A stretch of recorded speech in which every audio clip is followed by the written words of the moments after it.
안녕하세요. 막말하는 시어머니 때문에 이혼한 30대 여성입니다. 이제 다 끝난 일이지만 지금 이 글을 쓰면서 기억을 떠올리니 또 다시 속상하고 분한 마음이 드네요. 남편을 처음 만난 건 직장 선배가 주선한 소개팅 자리에서였어요. 다만 그 소개팅이 굉장히 의외였는데 제가 소개팅을 주선한 선배와 가까운 사이도 아니었고 그렇다 보니 제가 소개팅을 해달라고 부탁을 한 것도 아니었거든요. 그래서 그 선배가 정말 괜찮은 후배가 있다며 저더러 한번 만나보지 않겠냐고 물었을 때 좀 뜬금없다는 생각을 했던 게 사실이에요. 그리고 솔직히 마음 같아선 괜찮다고 거절하고 싶었지만 제가 다니던 회사가 워낙 규모가 작다 보니 괜히 뒤에서 이상한 말이라도 나오면 그건 그거대로 골치가 아프겠다 싶더라고요. 그래서 그냥 밥이나 먹고 오자는 생각으로 어쩔 수 없이 나갔던 자리였습니다. 그리고 친하지 않은 선배가 주선한 자리다 보니 솔직히 아무런 기대치가 없었던 게 사실이에요. 하지만 이게 웬걸 싶을 정도로 남편은 선배 말대로 꽤나 괜찮은 사람이었습니다. 탄탄한 직장에 다닌다는 것도 미리 들어 알고 있었고 사진으로 이미 얼굴도 보고 나간 자리였으니 그런 조건들은 제쳐두고라도 성격이 너무 괜찮았어요. 말수가 많지는 않았지만 말 한마디 한마디가 조심스럽고 배려가 있었달까요? 그리고 그런 와중에도 제가 마음에 들었던 건지 적극적으로 자기 마음을 표현하는 게 인상적이더라고요. 그래서 저희는 이후로 2번을 더 만나고 본격적으로 연애를 시작했습니다. 하지만 연애를 하면서도 솔직히 남편과 결혼까지 하게 될 거라는 기대는 없었는데 그건 바로 제 자신이 처한 상황 때문이었어요. 저는 편모가정 그러니까 홀어머니 밑에서 자랐거든요. 그리고 학창시절 내내 편모가정에서 자란 아이한테 세상이 어떤 편견을 갖고 있는지 몸소 겪으며 배워왔기에 한마디로 자신이 없었습니다. 누군가 저를 단지 편모가정에서 자랐다는 이유로 싫다고 하면 제가 어떻게 달리 설득할 방법이 없다는 걸 너무나 잘 알고 있었으니까요. 그런데 이런 제 고민과는 별개로 남편은 시간이 흐를수록 결혼 이야기를 꺼내는 일이 잦아졌습니다. 우리가 결혼하면 애는 몇이나 낳자는 둥, 몇 살이 되면 서울 생활은 접고 어디 가서 살자는 둥. 그리고 그런 남편에게 저는 어떤 확답도 줄 수가 없었으니 답답하고 미안한 마음뿐이었네요. 그러다 우려하던 대로 남편이 정식으로 저에게 프로포즈를 해왔습니다. 그리고 저는 더는 숨길 수가 없었기에 남편에게 제가 처한 상황을 모두 솔직하게 털어놓았어요. 하지만 말없이 제 이야기를 한참이나 듣고 있던 남편이 그게 왜 문제냐고 반문을 하대요. 그리고는 자기도 편모가정인데 그러면 저희 어머니가 자기를 싫어하는 거냐고 묻는 거예요. 근데 저는 그때까지만 해도 남편이 제 기분을 풀어주려고 농담을 하는 줄 알았어요. 그래서 제가 농담하지 말라니까 그제서야 정말 진지한 얼굴로 사실이랍니다. 자기도 어머님이 혼자 자기를 키워주셨다고요. 다만 저와 남편이 처한 상황은 닮은 듯 달랐는데 그건 저희 친정의 경우 사별로 인한 편모가정이었고 남편 쪽은 이혼이었어요. 그래서 친정어머니는 그 어떤 도움도 받을 곳 없이 혼자 저를 키우셔야 했지만 남편은 아버님이 그래도 꼬박꼬박 양육비며 생활비를 보태주셨다는 거예요. 그래서 그 덕에 어머님은 아버님이 살아계시던 동안에는 계속해서 전업주부로 지내실 수 있었다고요. 아무튼 차이가 있기는 했지만 이런 이야기를 어디 가서 시시콜콜 할 것도 아니고 남들이 보기엔 똑같은 편모가정이었겠죠. 그리고 그래서인지 양쪽 어머님들 다 그 부분에 대해서는 크게 묻지도 따지지도 않으셨어요. 남편도 저도 어쨌든 서로의 처지가 비슷하니 동지애라고 해야 할지 누구보다 서로가 서로를 이해해 줄 수 있겠다 싶었죠. 그런데 본격적으로 결혼 이야기가 진행되던 어느 날 남편이 저에게 제안할 게 하나 있다고 했습니다. 그래서 그게 뭐냐고 물으니 결혼하고 딱 2년만 합가를 하면 안 되겠냐고 하대요. 아버님 어머님이 이혼하신 이후로 하루도 어머님하고 떨어져 있어 본 적이 없다며 갑자기 어머님 혼자 두고 나와 산다고 생각하니 여러 가지로 마음이 쓰인다면서요. 그리고는 대신에 원하면 저희 친정어머니도 인연을 모시고 살잡니다. 자기는 제가 원하면 그렇게 해줄 수 있다고요. 하지만 저는 친정어머니가 혼자 저를 힘들게 키우시긴 했어도 제가 성인이 된 이후로는 친정어머니께 짐이 되고 싶지 않아서 독립을 한 상황이었거든요. 그래서 굳이 친정어머니랑 다시 같이 살고 싶다는 생각은 해본 적이 없었습니다. 친정어머니도 이 나이에 다 큰 자식 뒷바라지 할 일 있냐며 합가에 히읗자만 나와도 손사래를 치시는 분이셨고요. 그래서 남편이 나름대로 해온 제안이란 게 솔직히 그다지 와닿지 않았어요. 그리고 남편도 그게 별로 효과가 없다는 걸 눈치챘던 건지 또 이런저런 이유를 갖다 댔습니다. 그리고 그 이유들 중 그나마 솔깃했던 게 어머님이랑 2년 같이 살면서 그 사이에 돈을 더 모아서 신축 아파트로 분가를 하는 건 어떻겠냐는 거였어요. 그래서 남편에게 져준다는 마음으로 알겠다고 했네요. 하지만 합가를 한 건 정말 제가 제 발등을 찍은 거나 마찬가지였습니다. 합가를 시작하기가 무섭게 어머님은 저희에게 생활비로 150만 원을 요구하셨거든요. 그리고 생각지도 못한 큰 액수에 제가 놀랐더니 어머님이 그럼 뭐 시애미 등골에 빨대 꼽고 살려고 그랬냐면서 염치도 없고 뻔뻔하다 하시대요. 정말로 여러 가지로 놀랐습니다. 결혼 전에는 한 번도 이런 말투로 저에게 말씀하신 적이 없으셨으니까요. 저에게 늘 새애기라고 불러주셨고 저희 어머니한테 사돈사돈 하시던 분이셨어요. 그리고 저희가 무슨 말만 하면 세상 온화한 미소로 대답을 대신하신 적도 여러 번이셨지요. 그런데 정말 합가를 딱 시작하자마자 생활비가 어떻고 하시면서 돈 내놓으라 소리를 하시질 않나? 저를 야, 너 하고 부르시질 않나? 그래서 같이 산지 일주일 만에 이렇게는 못 산다고 했어요. 남편더러 이렇게 막말 들어가며 돈까지 뜯겨가며 내가 왜 어머님이랑 살아야 하는지 모르겠다고 했죠. 그랬더니 남편이 앞으로 어머님이 막말 못하시게 중간에서 자기가 잘하겠다며 싹싹 빌대요. 그리고 정말로 남편이 어머님께 뭐라고 이야기를 했는지 이후로 어머님이 생활비에 대해서는 입도 뻥끗 안 하시더라고요. 그래서 남편이 있는 한 내가 당하고만 살지는 않겠구나 싶어서 그냥 약속한 대로 2년만 버티자고 마음을 먹었네요. 하지만 이건 그저 맛보기에 불과했습니다. 한 달쯤 지나가니 어머님의 막말이 다시 시작되었거든요.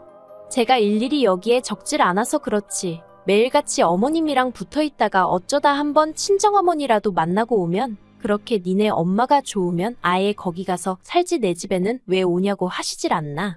여자가 돈 번다고 밖으로 싸도느라 살림을 그렇게 하면 남편이 바람펴도 할 말이 없다질 않나.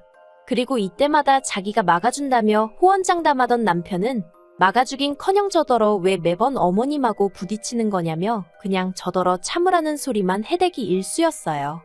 평생을 저렇게 사신 분인데 이제 와서 누가 어떻게 고치겠냐면서 그냥 한 귀로 듣고 한 귀로 흘리라면서요.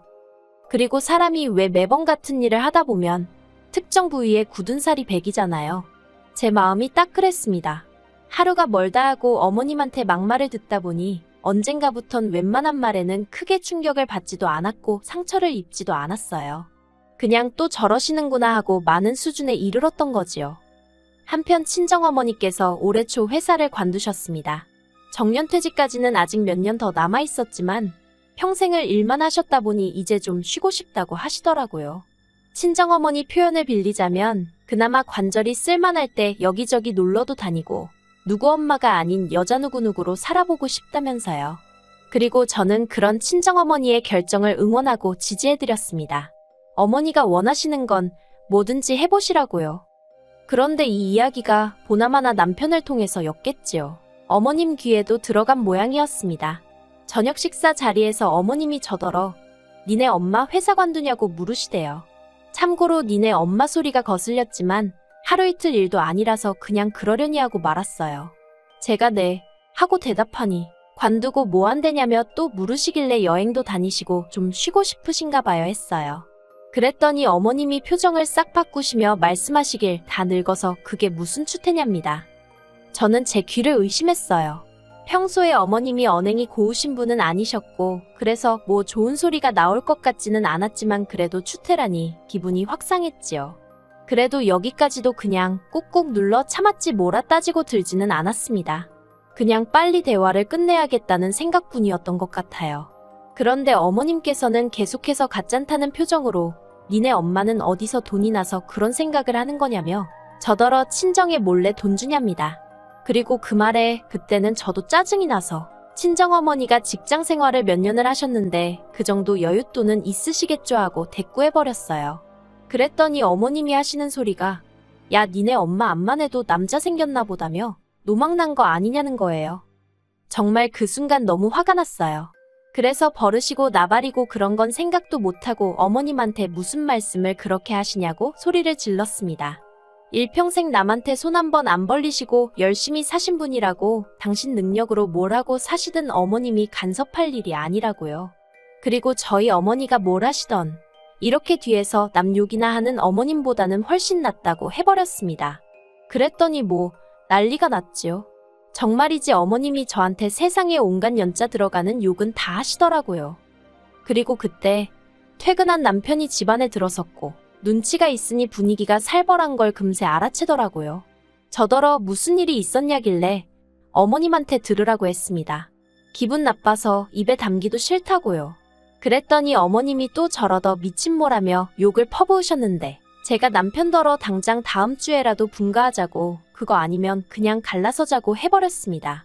그랬더니 남편도 이번엔 사태의 심각성을 느꼈는지 어머님더러 도대체 무슨 소리를 하셨냐고 언성을 높이더라고요. 하지만 남편이 어머님한테 뭐라건 간에 저는 도무지 분한 마음을 삭힐 수가 없었습니다. 그래서 방으로 들어가 여행용 가방에 무턱대고 제 짐을 챙기기 시작했어요.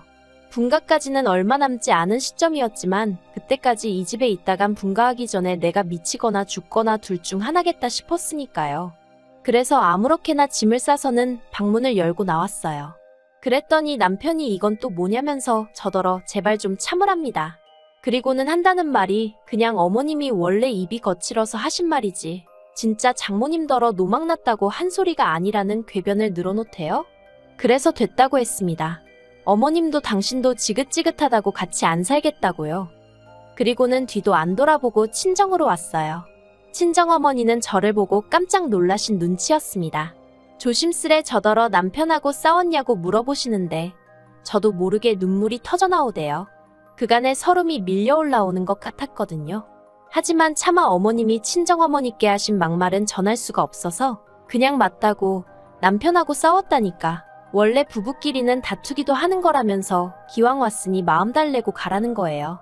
그리고 그런 친정어머니의 위로에 전 또 한바탕 울고 말았죠.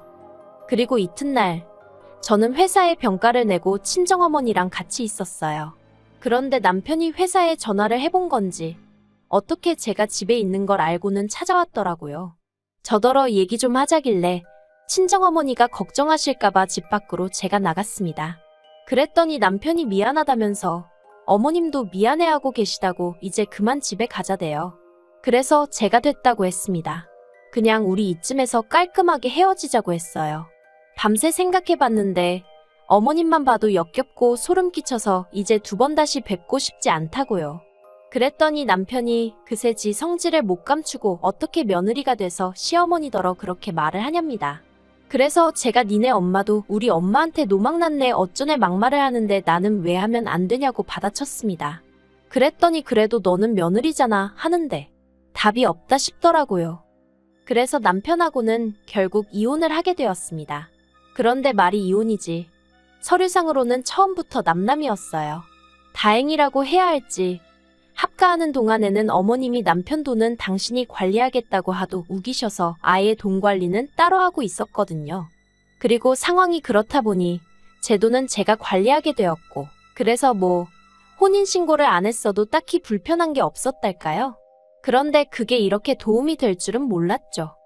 그리고 인생은 새옹지 말하더니 어쨌든 남편과 헤어지고 나서 여러 가지로 힘들어하던 저에게 좋은 일이 찾아왔습니다. 그동안 악착같이 모은 돈에 친정어머니가 얼마 보태주셔서 그걸로 청약을 신청했는데 운 좋게 당첨이 되었어요. 마지막 미분양 물량이라고 딱 두 채가 풀렸던 집이었는데 그리고 유치하지만 저는 그 소식을 남편에게 알렸습니다. 직접은 아니고 소개팅을 주선했던 선배의 입을 빌려서요. 그랬더니 남편이 원래대로면 우리가 함께 살 집이지 않았겠냐며 이걸 계기로 다시 새 출발을 해보자는 개소리를 하대요. 원하면 장모님을 모시고 살아도 좋다나요? 아이고 됐습니다. 가서 니네 엄마 입단속이나 하세요.